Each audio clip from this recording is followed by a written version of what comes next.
Dr. Aaron Fisher will speak to us about broadening the context of stormwater management to that of sustainability as a whole by saying that sustainability is more than just carbon dioxide. You'll reframe the discussion to focus on sustainability and resiliency, solutions that are practical and in practice today. This includes solutions around low maintenance, permeable pavements, corrosion resistance, reinforcing bars, low carbon concrete, land use patterns that densify while keeping nature wild. Dr. Aaron Fisher.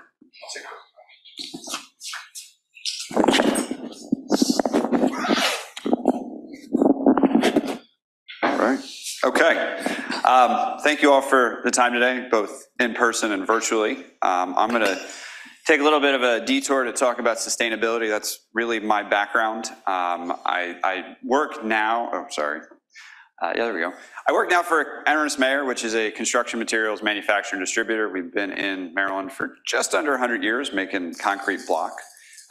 Because we make concrete block and don't put our name on it, most people don't have any idea who we are. But we've kind of grown up and gotten large, and but part of that we see as a responsibility to manage things and build things well. And so that's why I joined the company I used to work as a contractor to the U.S. Department of Energy. Before that I got my PhD here at Maryland working on batteries. I worked for the U.S. Department of Energy helping all things renewable energy. Then I worked for a water nonprofit, the Water Research Foundation, helping them utilities innovate. So basically do more with the same amount of money that they have now. And then I was brought over to a construction materials company to help them with sustainability and stormwater and all things. But I like to frame it first by talking about how are we in this mess. We clearly understand that climate change is occurring. You take a trend line, I often show this to concrete and construction people, and they're like, it's tough to argue with a trend line that looks like this. If I had a bet where next year is going to be, it's probably going to be up among the 1 degree centigrade range. But what I like to do is actually pull it back a little bit more to frame it for folks and show what it really looks like when you go back 20, 30,000 years prehistoric. Like you can see the CO2 emissions, you can see the global temperature is so out of whack in the last 20, 30 years in the Anthropocene period that we're really going to be very different. We're going to have to address these challenges. We're going to have to think differently than the problems that got us into this mess. And so I always focus here, I say the UN definition of sustainability is meeting the needs of the present without compromising the ability of future generations to meet their own needs. It is not about CO2 directly. I mean, certainly we don't want to emit more CO2 because then we're asking future generations to either emit less CO2 or capture what we do today. But if we think about sustainability in this context, this is where I want to put folks when we talk about stormwater is we want to address it when we do a development or when we put in our houses or roads and things like that. We need to recognize and treat those issues where we do it. That has to be part of the problem. The solution has to be part of the construction. And additionally, when we go back, because obviously the rules around stormwater are much more recent, we have got to account for what we previously did too. And so those are the kind of ways to do that. Certainly, I talk about the elements of sustainability and resiliency. They're not just CO2, and I always put this up there. I said, things need to last longer. I mean, certainly if we build every bridge out of wood, if we were just focused on the initial, is that a bridge and can I get across it? Yes, but do I need it to last 100 years? There's a reason why we don't build any bridges out of wood, or most of our bridges not out of wood. Denser development, that's a really big one. If you were to pull up you do a carbon footprint, they ask you where you live. You pull up a tool, and I will tell you that I think usually a slide that fits in here, but I don't have it in this one. Folks in Baltimore use less CO2 than the average person in Baltimore uses less CO2 than the average person in Frederick. Now the outcome is not to have everybody in Frederick move to Baltimore. That is not what I'm advocating for. What is going on is that Baltimore is a denser city, so it's easier to put a grocery store and a convenience store and restaurants within walking distance. You don't need your car. And that densifying development is really big in terms of sustainability and resilience, but it also means we keep more of nature natural. And that's really the biggest thing. If we can stay out of nature's way, we do a lot more good for it. Resiliency, just how long things last, how well they resist natural disasters. Fire safety, that's always a big one. What drives a lot of our building codes is fire safety. You talk to an engineer, can I build it? Nope, you can't build that because there's a fire safety. Fire safety guy says no, doesn't matter what the heck you come up with, they're not letting you do it. Energy efficiency, obviously that plays back into housing affordability. It's not just what it costs initially, it's what it costs over the lifetime of it. Water, that's really a sneaky one. What is the teeth of climate change? It's water. The way we see the impacts of climate change is water. It's hurricanes, it's drought. That is how the climate is changing. It is not some weird fire we're seeing. Fire is the absence of water. Adaptation, certainly at some point we're gonna have to admit that we're gonna lose large chunks of Miami. You talk to most architects who are building in Miami today, they expect to lose their first floor. There is no way around that. The sea level is gonna rise and we're not gonna be able to arrest climate change quick enough. Polar caps are gonna melt and the water's gonna go up. That is it. Most of Florida, I think the highest point of Florida is like 26 feet above sea level. And most of Miami, I think the highest point of Miami is like 13 feet. So, I mean, you go up and down the bay, I mean, we're gonna have the same issues through most of the eastern shore in Maryland. And finally, CO2. I mean, we're not gonna ignore that issue, but certainly it is part of the solution. So, sorry. There we go, water. So I'm gonna focus now narrowly in on water and stormwater regulations, and certainly this is the soapbox I like to get onto when I talk stormwater. It exists because we love our impermeable surfaces, because we love roads, we love roofs, we love patios, and I'm not gonna advocate for folks to give those up because I like keeping my job, but because we like all those things, we've generated a stormwater problem. It was not how we were handed the earth. We were not handed it with roads. We put them there. And so ultimately we need practices that address, and that's a lot of the nature of our rules is you can't take your stormwater and throw it over your property line and make it your neighbor's problem. But for most of our construction timeline, that was the solution. It was put it in a pipe, make it somebody else's problem. Okay, well now the solution that we've seen, DC Water came up with a deep tunnel. They are literally collecting everyone's water in a giant tunnel and then waiting till the storm passes and then treating that water. It is incredibly energy inefficient. But it's a great engineering solution if somebody wants to make money. So it is what it is. But we need a better way to manage this. And so we really got to approach it and think about this differently and address the stormwater challenges where they occur. And I put this in here, this is how we're gonna see kind of how climate change, we're gonna lose that kind of middle. So what you see here, there's a couple things on this graph, apologies. The gray line is, I couldn't get it off, but the blue line is, this is the average number of rainfall event counts. And so what you're gonna see, each one of these is a rainfall event, and you can see the percentile. So most of the rainfall events are pretty minor. And then you have a couple of very extreme events where you get 4 inches of rain. What we're going to see with climate change is that this curve is going to shift. We're going to see fewer of these small, we're not going to see the middle. The middle is what disappears. We don't have an average rainfall event. We have extreme events, either extreme drought or extreme rainfall. And so the curve is this part of the curve is going to shift this way. This part of the curve is going to shift down. And so when we look at stormwater, 1/10 of an inch rainfall event is pretty easy to handle. There's a lot of options to do that. You can pretty much just handle that with the existing stuff we've got now. That's not going to be the challenge, but a lot of stormwater things, they say, all right, we're designed to treat 90% of the events. All right, that's about an inch. They design for around an inch, 1.1 inches, depending on where you're looking. So you're designed to treat 90%. The problem is that we're still missing 10% of the events. And I just told you we're going to see more of those events, so that's going to become an even bigger problem. And so ultimately what we really need to think about is how does our traditional pavement, I'm focused on permeable pavement. So other solutions, you can substitute what you want in there, but we got to find solutions that address this high end, because honestly, what do people complain about is their house gets flooded once. They're not waiting for it to flood 10% of the time. Just one flooding event means all the drywall's gone. One ponding event in a roadway and one idiot driving into it means all of traffic's messed up in DC. It does not take that much, but we got to think better, because if we're going to make an engineered solution, we really got to address as much of this curve as we can, because we're going to start seeing a lot more like this. This is my presentation. I understand it's a sales pitch, but this is hopefully you can see through my bias, so I will be as honest as I can. But one of the things we approach with this is our pave drain system. It's a next generation permeable pavement system. that leads to reduced maintenance to the point that we give, when you install it, a 6-year no maintenance warranty on it. You put it in, ignore it for 6 years, and it'll work.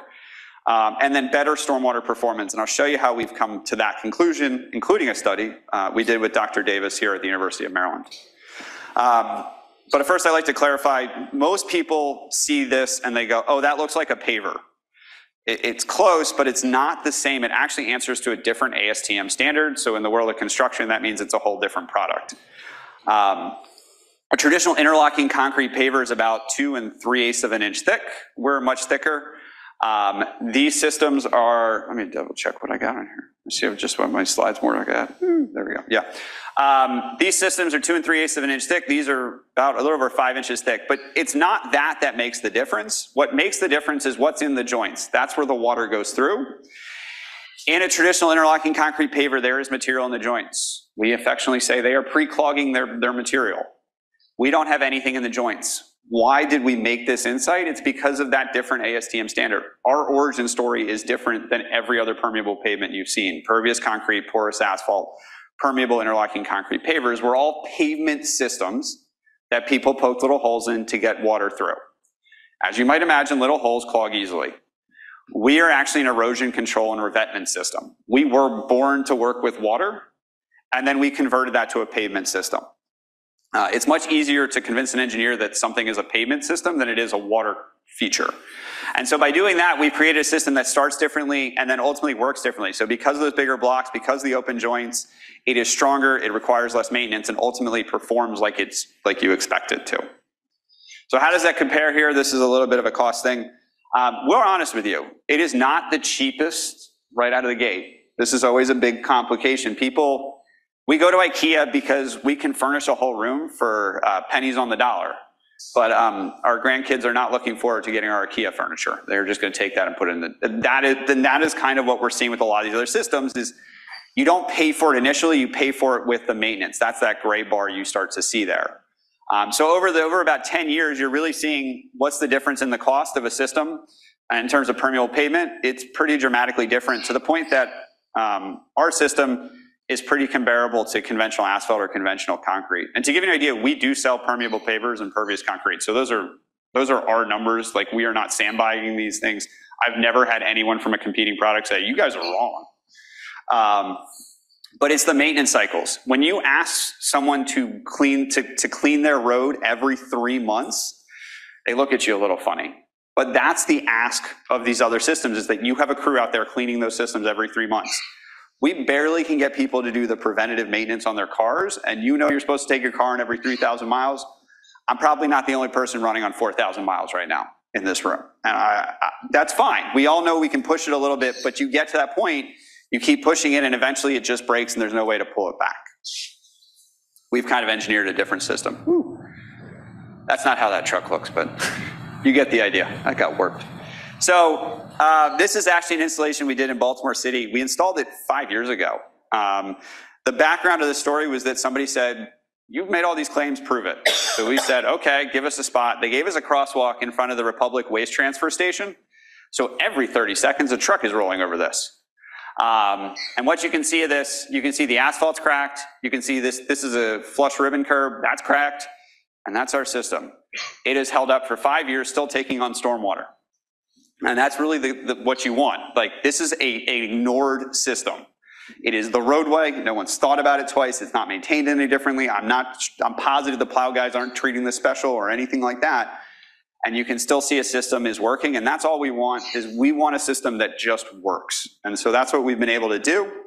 And we've been able to do that in a decentralized manner. So you can see there's many different ways. There's many different sources of stormwater problems, but a lot of them are all roads. You can see here's your road. Here's your shoulder. We're treating the water before it ever gets anywhere else. This is a shared turn lane. This is actually down in Florida. You can see the road is now taking on its own water. We've turned the sidewalk into a stormwater control device. Neighbors are happy, and the stormwater is managed. Same thing here. You look at a lot of roadways, alleyways, things like that. Again, no one's thinking twice. They want a hard surface. They want their trash truck to be able to roll over it. All of that works. All nailed. The other thing is certainly a lot of traditional permeable pavements, I put these two slides in here to drive this point home, aren't allowed in roadways. They're allowed up to generally what we call in the engineering world HS15 loadings. What does that leave off? That leaves off things like fire trucks, trash trucks, semis. But I've never seen a fire department look at a parking lane, a fire lane, and go, I can't pull my fire truck up there because I need to protect life safety. And so designing a system that can do just that is really important. And I'll call your attention, that system I'm going to talk a little bit more about, that's actually in Colmer Manor, right here in Prince George's County. So how do we talk about the data? There's two parts of the data that we like to talk about, is the surface infiltration rate and the soil infiltration rate. The surface, that's what our system kind of excels at. And so what we did was we went around, these are systems that had been in for 2 years, they had not been maintained. The magical number in the state of Maryland is 8 inches an hour. 8 inches is what they define as permeable.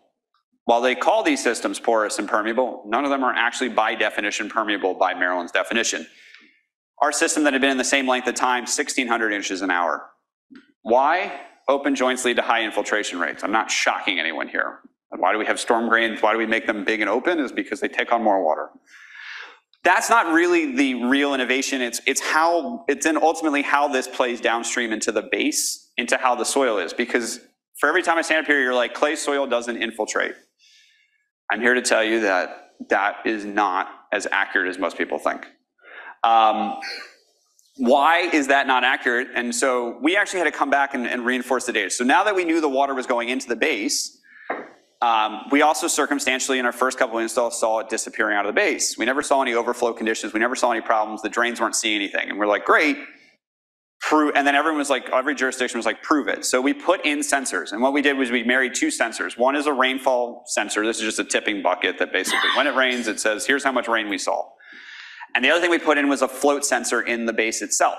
The float sensor basically watches the water come in and then watches the water go out. It just reports that value.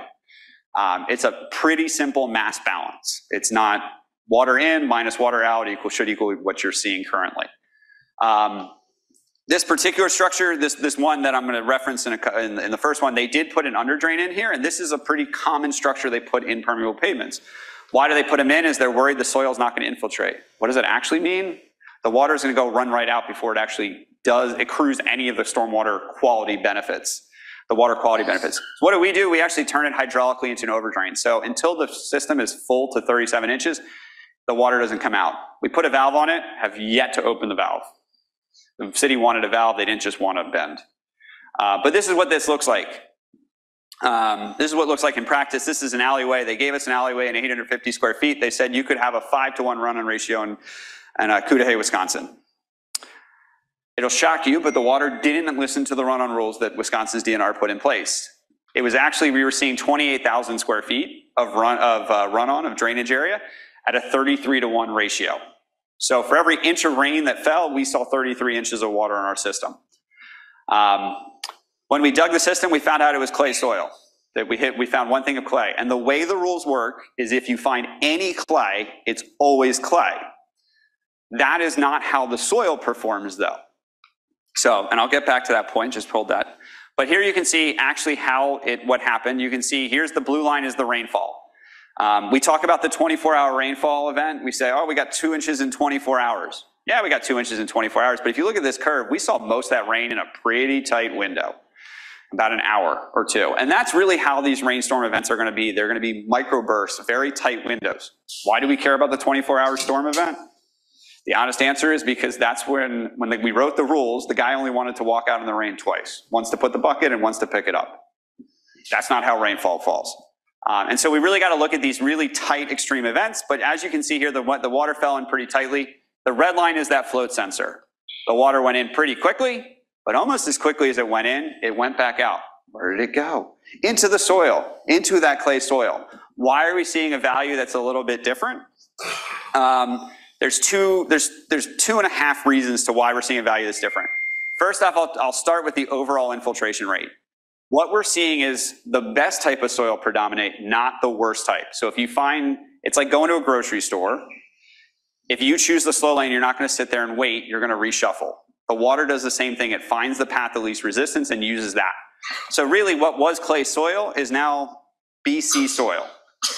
Additionally, as you get an extreme event, the water kind of stacks up behind it. It's pushing itself down, and that's where you see initial infiltration rates are north of 1 inch an hour. If I told you get 1 inch an hour of infiltration, you can pretty much do, that's like sand, and you can put whatever BMP you want on that.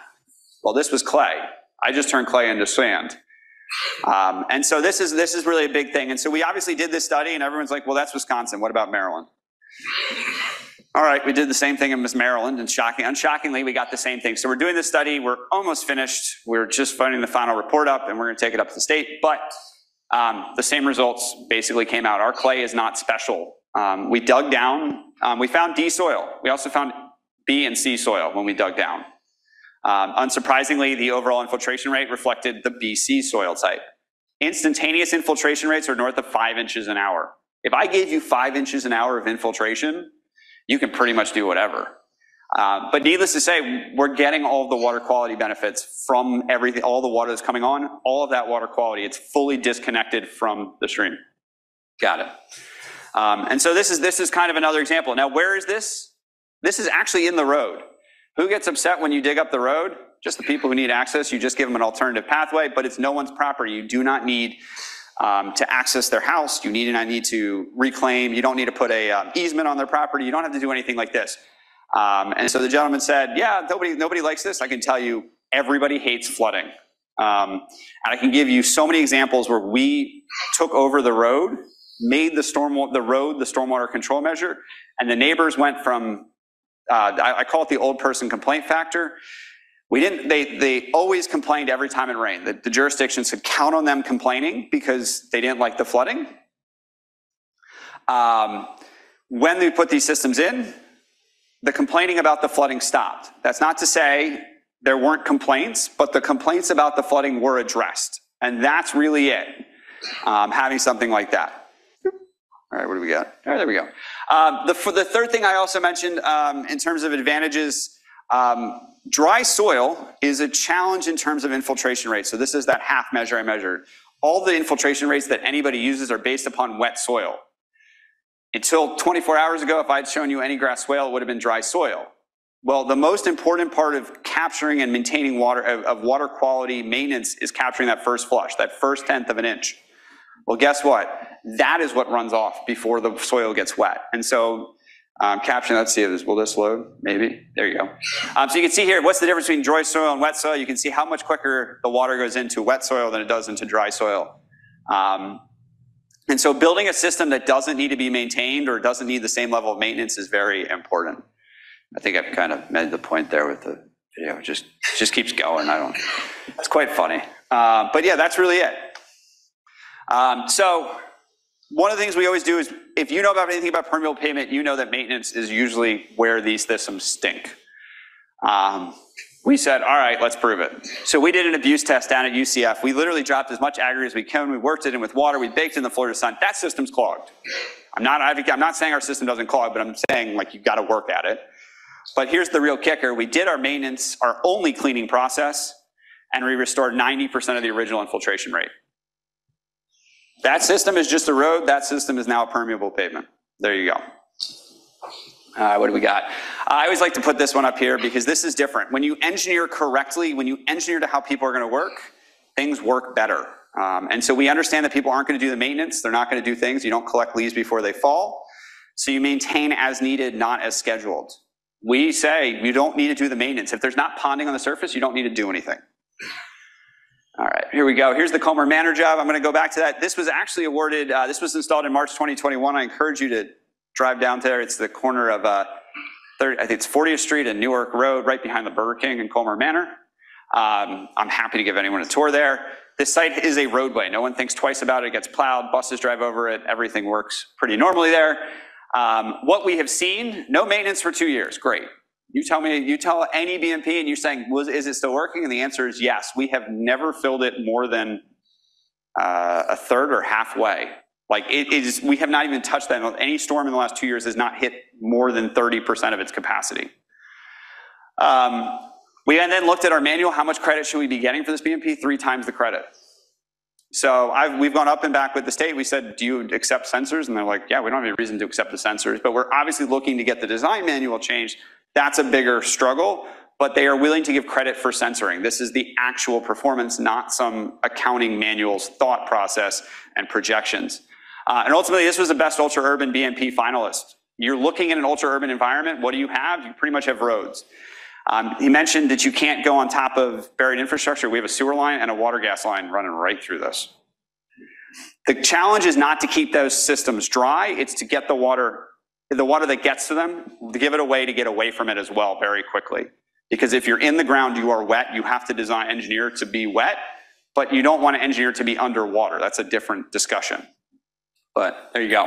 I'll list a couple of these advantages we've seen. Never have to replace the joint filler. So that's a big challenge with a lot of jurisdictions. We went through DC Water's installation, and I kid you not, somebody came out and complained about the stone gravel that was running around there after they had just installed a permeable pavement. Like again, salt damage, we know that I would advocate that we stop salting roads. Like if you talk to Fairfax Water, what is their biggest concern, the drinking water side? It is salinization of freshwater sources, because you have no concept how expensive it is to get salt out of water and they're like, we are at the very line of having people being able to notice it in the taste of the water. And there is no process in most of our drinking water systems to take out the salt. And so, look, I'd advocate we stop salting, but I know people aren't going to give up on those things. So being able to have a system that resists salt is really important. Just seal it. You seal the blocks shut, the joints are still open, no challenge from salt. Just engineered a better system. That's me. I have my contact information. I'm happy to chat all things sustainability. I know certainly I have a little bit on my own end, but construction, embodied carbon, all of those things have a very big role for not only my company, but for most of the trade association, because they have never seen a guy like me, so they generally put me on all those committees. So, thank you. Thank you, Dr. Fisher.